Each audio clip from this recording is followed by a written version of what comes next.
Qué difícil es enfrentar la rivalidad. El apóstol Pablo lo tuvo que hacer y lo hace con un ejemplo extraordinario de humildad. Esto y mucho más estaremos compartiendo aquí en Escuela Sabática Práctica. Bienvenidos.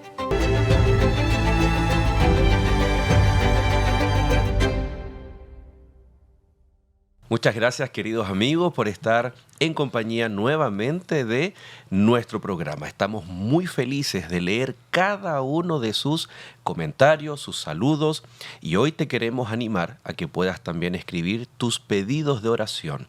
Felices nosotros, el equipo de Esperanza TV, de poder orar y agradecer a Dios por tu vida e incluso por aquellas situaciones complejas que muchas veces te toca vivir, pero que con confianza y con fe en Dios sabemos que todo será para mejor.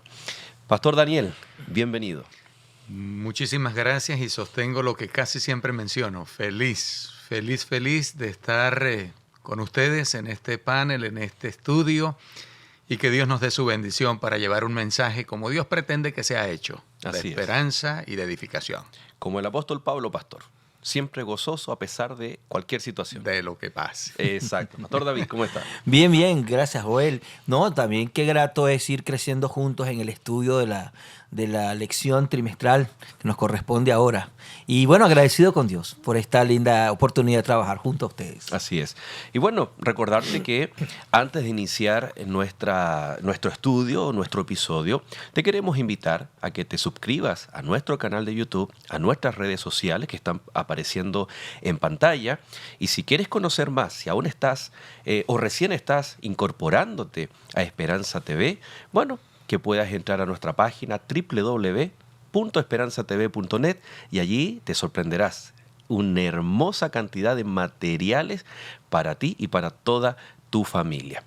Vamos a iniciar con un desafiante capítulo o porción del capítulo 2 de la carta a los Filipenses, muy conocido, que habla acerca de la humillación de Cristo Jesús. Pero el desafío va a ser insertarlo en el contexto adecuado y por qué Pablo lo cita, lo menciona, especialmente para descubrir cuál era el problema de los filipenses y si ese problema puede estar presente también en nuestra vida, en nuestra iglesia, en nuestra comunidad. Pero para eso vamos a orar. Pastor David, por favor. Mi querido Señor, de nuevo te invitamos en esta oportunidad a que tu Espíritu Santo impresione nuestra mente, nuestro corazón y al final nuestro obrar, en el sentido de reconocerte a ti como Dios. Vamos a abrir ahora un trozo de la Escritura donde nos recuerda la humildad profunda máxima de Jesucristo al venir a este mundo. Queremos y necesitamos reflejar su mismo carácter en nosotros. Al terminar este repaso, ojalá que cada uno de nosotros lo guarde en lo más profundo y el deseo quede allí de ser como tú, ser humildes como tú y estar unidos a través de Jesús. En Él lo agradecemos todo. Amén. Amén. Y el texto bíblico que reúne el núcleo del estudio de esta semana, pastor. Filipenses capítulo número 2, versículo 2 dice: completen mi gozo, tengan el mismo sentir, el mismo amor, unánimes, sintiendo una misma cosa. Si Pablo está pidiendo esto es porque está faltando. Sí. Podemos tener un excelente departamento de música en la iglesia. Podemos tener un departamento misionero. Todo funcionando muy bien, de mil maravillas. Aparentemente es una iglesia exitosa, muy activa, muy dinámica, que atrae a las personas. Pero de pronto, una palabra que el apóstol usa y que hasta el día de hoy tiene el mismo significado: rivalidad. ¿Cómo enfrentamos ese escenario? ¿Cómo un pequeño elemento, cuando todo está bien, pero hay un pequeño elemento, puede estropearlo absolutamente todo? ¿Cómo tuvo que Pablo lidiar con la rivalidad ahí de los filipenses? Definitivamente a mí lo que más me impresiona era cómo la historia de los primeros creyentes en Filipos fue de una magnitud tan profunda. que fue un milagro, el terremoto y toda la experiencia que sucedió con el carcelero, con su familia, así como Lidia, una dama de mucha alcurnia, una mujer muy elevada, ¿no? De negocios. Yo digo, no, aquí no hay nada, esta iglesia está blindada, esta iglesia de verdad sí está blindada. Y pues la manera como Pablo los saluda, le habla del gozo, yo digo, no, esta iglesia es una iglesia feliz. Yo quiero ser pastor ahí, tú dices, ¿no? Oye, definitivamente. Un Pablo que también era fuerte se encontraba feliz ahí. Y he descubierto que no hay una congregación donde no existan rivalidades. En menor o mayor grado, ¿verdad? Por distintos temas. Pero siempre el problema va a ser la rivalidad. Desde que hay una persona en un lugar, va a haber una rivalidad. Siempre. Haya 2 o 3, siempre va a haber rivalidades, ¿no? Por muchos motivos. Y a Pablo le toca lidiar con esto. Les toca lidiar con esto. Como a ti y a mí, a nosotros nos corresponde lidiar en las iglesias, ¿no? De hecho, este asunto de la rivalidad tiene una trascendencia, va muchísimo más atrás, que generó un conflicto cósmico. Y es que justamente la serpiente antigua para nosotros en el lenguaje contemporáneo, que se llama Diablo y Satanás, se levanta en contra de Dios pretendiendo ser igual o por encima de Dios. Pero cuando al apóstol le corresponde ministrar a esa pequeña congregación, no es que era tampoco una iglesia multitudinaria, pero fíjense cómo el enemigo no pierde el tiempo. Si logra hacerlo en una iglesia pequeña, potencial iglesia grande, mete ese germen y va a mantener el asunto como lo acabas de describir inicialmente, ¿no? Una iglesia que está funcionando con todos los roles que le corresponden, pero está el germen de la rivalidad. Entonces el apóstol Pablo hace una invitación inmediata. Les he conducido para que contemplen al que debe ser contemplado, que es Cristo mismo. Haya pues en vosotros el mismo sentir que hubo también en Cristo Jesús. Él apertura ese pedazo de la Biblia diciéndonos, miren, en el Señor nosotros vamos a encontrar, superar este asunto de la rivalidad. Joel y David, y saben que es un asunto tan del interior de la persona. Podemos nosotros estar alcanzados por ese germen y manifestarlo en menor o en mayor grado. Así que este asunto de ser humildes en Jesús, de reconocer que también tenemos limitaciones, de reconocer que el Señor nos ha regalado algunas virtudes y manejar este asunto con un buen balance, creo que será muy útil, porque aquí el que tiene que ganar es el Señor. Sí. Ahora yo no sé, perdón, si ustedes se han dado cuenta que el mismo Pablo de alguna u otra manera tampoco escapaba a esa realidad. Estuvimos estudiando el capítulo anterior, ¿recuerdan? Cuando hablamos de que había algunas personas que estaban predicando para su propio beneficio.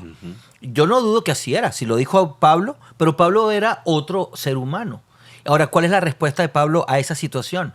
En vez de acusarlos directamente, él dice, de alguna otra manera, aunque a mí no me guste, aunque haya rivalidades entre ellos y yo, de alguna manera se está predicando el evangelio. Y aquí está el principio. La humildad de Pablo es reconocer que incluso él, creyendo que aquellos lo hacían para su propio beneficio, deja abierto un espacio que es el inicio de la unidad. Si tú quieres aprender a ser unido o unida en tu iglesia, tú necesitas valorar a la otra persona independientemente de cómo esté reaccionando. Y aquí lo dice, ¿no? En el verso 2, sintiendo lo mismo, teniendo el mismo amor, unánimes, sintiendo una misma cosa. Luego, lo que decía Daniel, va a dar un ejemplo extraordinario. Pero antes de ir a ese ejemplo, el verso 3 dice, nada hagáis por contienda o rivalidad, lo que estábamos hablando, ¿no? Esa era la realidad que ellos estaban viviendo, o que Pablo estaba viviendo con los filipenses. O por vanagloria.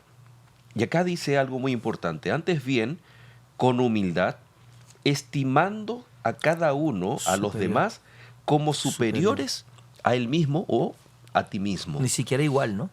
Exacto. Superior. Entonces, aquí hay una receta bíblica para la humildad. Nosotros decíamos de broma, tras bambalinas, tras las cámaras, ¿no? Decíamos, ¿cómo era? Me siento orgulloso de mi humildad. Sí, yo soy humilde, orgulloso. ¿Cómo es? Humildemente. Me enorgullezco de mi humildad. Me enorgullezco de tanta humildad. Sí. Pero aquí está la receta correcta, porque muchos podemos estar diciendo, no, yo soy humilde. Pero el orgullo está dentro de mi corazón, porque es parte de la naturaleza. Cuando ustedes hablaban acerca de rivalidad, de contienda, yo me imaginaba, ¿no? Aquel matrimonio que tiene 2 hijos, o hijas, o más de 2, y cómo la naturaleza pecaminosa se va reflejando desde que nacemos. Desde los niños pequeñitos comienzan esas inofensivas rivalidades, pero que vienen a reflejar algo que nos separa, ¿no? Del cielo y la tierra, que es el pecado. No obstante, aquí nosotros tenemos esta receta: mirar a las personas, a todas, como superiores a nosotros. Wow, yo creo que esto es un gran desafío.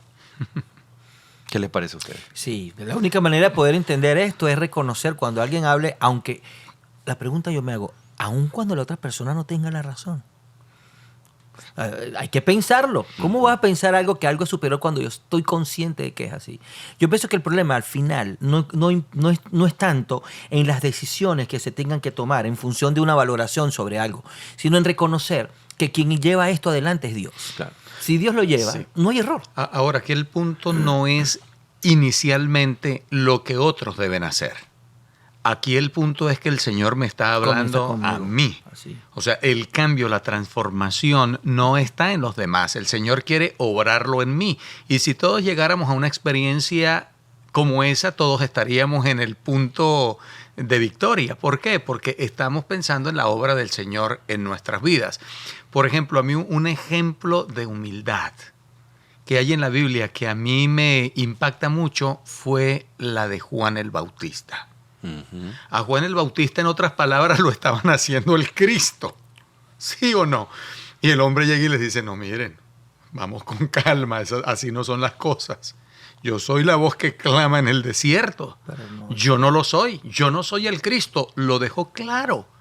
Él no tenía ostentación. Oye, mira qué bien, me están confundiendo con... Yo voy a echarme un poquito de champú aquí. Voy a aprovechar en este momento el asunto. No, él simplemente estaba ubicado. Un ejemplo de humildad. Es una manera de evaluarlo de mi parte, ¿no? Así es. Y lo que había en el corazón se había reflejado también externamente, porque vivía de forma humilde, comía alimento humilde y vestía de forma humilde. Ahora, es interesante, volviendo al punto que tú tocabas, David, esto no tiene que ver con asuntos valóricos, de estimar a otros superiores, sino que tiene que ver con el aspecto ontológico, con la esencia de la persona.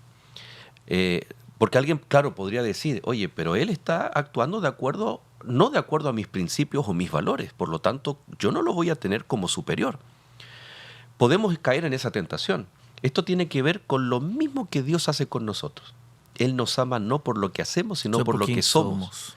Por lo tanto, nosotros debiéramos estimar a las personas, a nuestro prójimo, superiores, la verdadera humildad, superiores, independiente de lo que hagan, lo que crean, si están o no en lo correcto, sino es porque son hijos de Dios, porque son creación de Dios.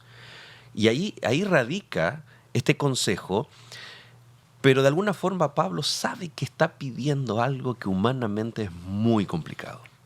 Y entonces ahora sí viene el tremendo ejemplo a partir del versículo 5. El mazazo. Así que haya humildad, así como Cristo se humilló. Aquí los teólogos, ¿no es cierto?, han debatido por siglos acerca de la naturaleza de Cristo, de este despojarse, pero no perdamos el foco, porque lo que Pablo está citando, más que una declaración teológica para que los filipenses la estudien, es simplemente para que ellos se den cuenta de que el ser más extraordinario, todopoderoso del universo, fue capaz de tomar forma aún de siervo o esclavo. O sea, eso es impactante. De la misma forma nosotros necesitamos erradicar nuestro orgullo, pero tenemos que tener esa apreciación que nos impacte, porque no es natural en el ser humano despojarnos, como decíamos en el capítulo anterior, morir al yo, morir al orgullo. Ya. Es muy difícil. De hecho, Elena de Guay hace una recomendación muy, muy sabia, y es que nosotros deberíamos tomar la vida de Jesús, especialmente los últimos momentos de su vida, y analizarla punto por punto. Menciona ella, extasiarnos en el contenido, y declara... soporta lo que está diciendo con 2 de Corintios 3:18. Mientras hacemos eso, contemplamos a cara descubierta al Señor Jesucristo como en un espejo, somos transformados de gloria en gloria a su semejanza por el Espíritu Santo. Y noten que en este pedazo glorioso de la Biblia justamente está en resumen todo el ministerio del Señor Jesucristo. Su encarnación, su ministerio, la muerte vicaria, su resurrección, todo. Entonces el apóstol está insistiendo, señores, para que haya salud, la rivalidad desaparezca, aunque somos distintos, ¿no? Porque la unidad no limita la peculiaridad y los dones y talentos de cada quien, porque el Señor los distribuyó para la edificación de su iglesia, pero todos en unidad, con el mismo propósito. Y el apóstol está diciendo, miren, señores, la solución la tenemos solamente en Jesucristo. Amén. Y creo que nosotros necesitamos volver a percibir a Pablo por la fe. Su obra con él continúa, Joel, ¿sí o no? Lo que dijimos en el episodio pasado. Y el apóstol, figuradamente hablando, nos está diciendo, señores, y el consejo se mantiene en el tiempo. Es Jesucristo la clave para superar todos estos afanes. Hay una ilustración muy bonita respecto a cómo unas personas que están tan contrarias pueden unirse. Y se utiliza la alegoría de los rayos de una bicicleta, de un ring de bicicleta, ¿no? Sí. Cómo pueden estar ellos incluso en extremos totalmente Bien opuestos, separados, pero siempre van a unirse a través del eje, el centro. Y nosotros, si nos miramos unos a otros, nunca vamos a poder dejar de tener rivalidades con otros, porque nos comparamos. Y somos tan distintos, especialmente en nuestra cultura norteamericana. Yo estaba pensando, ¿qué las arepas? ¿Qué las pupusas? ¿Qué el pan amasado chileno? Sí, la gente pelea mucho por eso, nos quedamos con las arepas. Dos Y contra uno. eso refleja, porque el consejo es, sientan lo mismo, Ya. sean uno, piensen lo mismo. Y uno dice, wow, caramba, somos tan distintos, ¿cómo vamos a lograr ese objetivo? Y ahí es donde viene lo que ustedes están diciendo, es a través de Cristo, no es un esfuerzo humano. Cuando nosotros ponemos nuestros propios intereses, entonces ahí tenemos un serio problema. Ahí viene la rivalidad. Sí. Ahí viene la enemistad incluso, dentro del mismo pueblo de Dios. Así es, así es. Jesucristo, verlo encarnado, siendo lo máximo, llegar hasta lo más profundo, no hay un rango donde nosotros podamos estar lejos de esta realidad. Nosotros, en cualquier rango donde nosotros nos encontremos, por muy alto que querramos estar o por muy bajo que nos sintamos, necesitamos entender que el único que estableció los rangos, los límites, los bordes, es el mismo Jesús con su obra en esta tierra. Entonces, lo que pueda, en el nivel donde estés no importa. Al fin y al cabo, Jesucristo fue más que nadie y fue menos que nadie. Así que de ahí en adelante, pues los demás somos unos más. Sí. El discípulo amado hace también una declaración que viene al tema y presenta a la persona de nuestro Señor Jesucristo diciendo, yo les di ejemplo, para que como yo hice, ustedes también hagan. Y yo creo firmemente que el maestro en estos asuntos de humildad definitivamente es Cristo Jesús. Lo que es dejar la gloria que tenía con su Padre. Los ángeles le rendían culto, pleitesía, adoración, tomar la forma de siervo, nacer en un tiempo en el que Jesucristo era un hombre físicamente hablando tan común como aquellos que ya vivían en una historia de 4,000 años de pecado. Eso es realmente admirable, eso es ser definitivamente alguien con mucha humildad y que se humilló. Porque lo que se desencadena luego es para llorar de corazón y es morir la muerte y muerte de cruz. Así que el Señor nos invita, si usted quiere ser el más grande, tiene que ser el servidor. Hay un detalle bien interesante, estoy tratando de cómo explicarlo. A mí me gusta mucho con mis hijos ver estos programas de sobrevivencia que te dejan en un lugar inhóspito y tienes que adaptarte y sobrevivir. Cuidado porque muchas veces se piensa, o en una lectura superficial de este tipo de textos, de que Jesús vino a un lugar inhóspito y no tuvo otra cosa más que hacer que adaptarse a esta nueva realidad y vivir como un ser humano. La palabra dice, se despojó a sí mismo. Muchas veces nosotros podemos llegar a entender que Jesús dejó algo en el cielo. Oh. Si Jesús hubiese dejado algo en el cielo, automáticamente el plan de salvación queda sin efectos. Porque el Hijo de Dios, con todas sus capacidades divinas, tendría que morir en la cruz. Jesús no deja nada. La palabra despojarse, yo me despojo de mi chaqueta, de mi jacket, lo dejo y después lo tomo. No. Y aquí está el tema, que Jesús, al venir efectivamente a encarnarse, Él tuvo que dejar de hacer lo que siempre hacía, tuvo que velar. Y yo creo que eso es el mayor acto de amor. Porque el que está y lo dejan en un lugar inhóspito y no tiene nada, dice, bueno, ya tengo que sobrevivir. Pero es como que Jesús vino a este mundo, pero tenía un teléfono GPS, tenía de todo, comida, de todo. Pero no usó absolutamente nada para su propio beneficio, sino que decidió vivir como si estuviese desolado sin ninguna ayuda. Entonces, ahí está el acto de humildad y de amor, que el apóstol Pablo dice, ustedes tienen que sentir exactamente lo mismo. Despojarnos no significa simplemente, no, es que no lo tengo. No, aún teniéndolo, me privo por beneficio de otras personas, de aquellos que soy llamado a verlos como superiores a mí. O sea, eso realmente es un ejemplo maravilloso, ¿no? Es el máximo ejemplo, no hay otro igual. Sí. Y definitivamente otro de los elementos que a mí me conmueven mucho. Quizá en este momento quisiéramos ser más prácticos, pero ¿cómo puede un hombre como yo presentarte humildad a ti si no es mirando a Jesús? Mira a Jesús inmediatamente después de aquella terrible oración cuando le pidió a su padre que quitara, si era posible, su copa. ¿Cuál fue su preocupación ante los discípulos que estaban dormidos? La oración tan hermosa que está registrada en Juan 17. Cuando él le pide al Padre, Señor, estos muchachos que están dormidos, sí están dormidos, pero ellos han guardado tu palabra, ya asumió que ellos habían entendido. Venía el momento de su muerte. La muerte de Cristo los volvió a ellos humildes. Yeah, wow. Pero él está pendiente de la humildad del Señor, por favor, que esto los mantenga como tú y yo somos. Pastor Daniel, el consejo de Pablo es, en varias de sus cartas, aquí también, Claro. tener la mente de Cristo. Para obtener esa unidad Sentir. en la humildad, es necesario tener la mente de Cristo. ¿A qué se refiere? ¿Cómo es este tremendo desafío? El versículo número 5, si mal no estoy, declara, haya en vosotros el mismo sentir que hubo también en Cristo Jesús. Cristo mismo declaró, yo les he dado ejemplo para que como yo he hecho, ustedes también hagan. El mismo apóstol Pablo, cuando le escribe a la iglesia de Galacia, dice, con Cristo estoy juntamente crucificado y ya no vivo yo. Conversábamos en una de las presentaciones que uno de los grandes obstáculos que hay en la relación del hombre con Dios, porque no es de Dios con el hombre, es justamente el orgullo. Cuando yo soy ese pequeño diosito que pretendo determinar mi destino, aunque pueda ser un hombre religioso.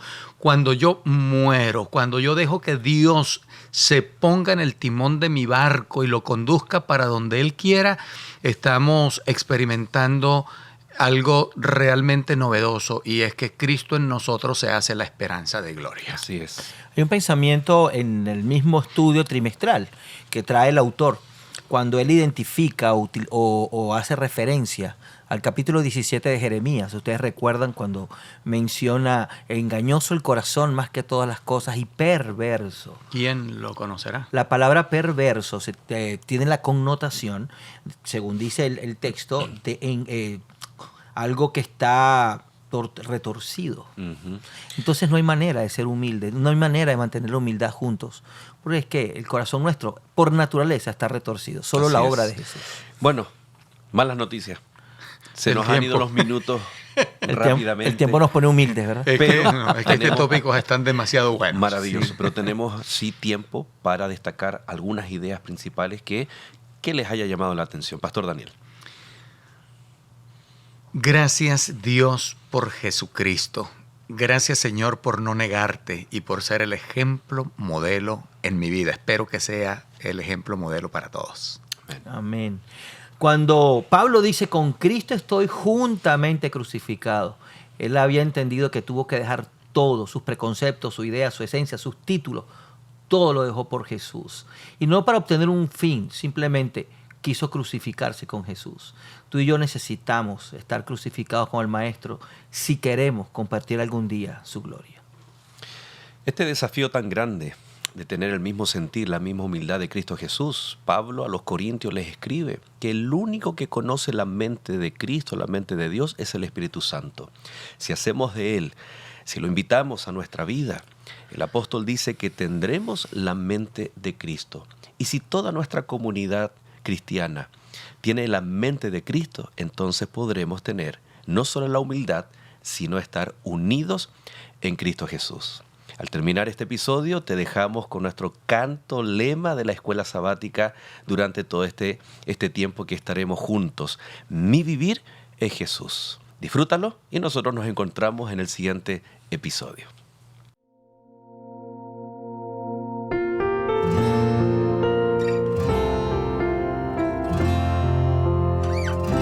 El cielo y la tierra se unieron en Cristo, Rey supremo sobre toda creación. Él es la imagen del Dios invisible que se muestra en su infinito amor.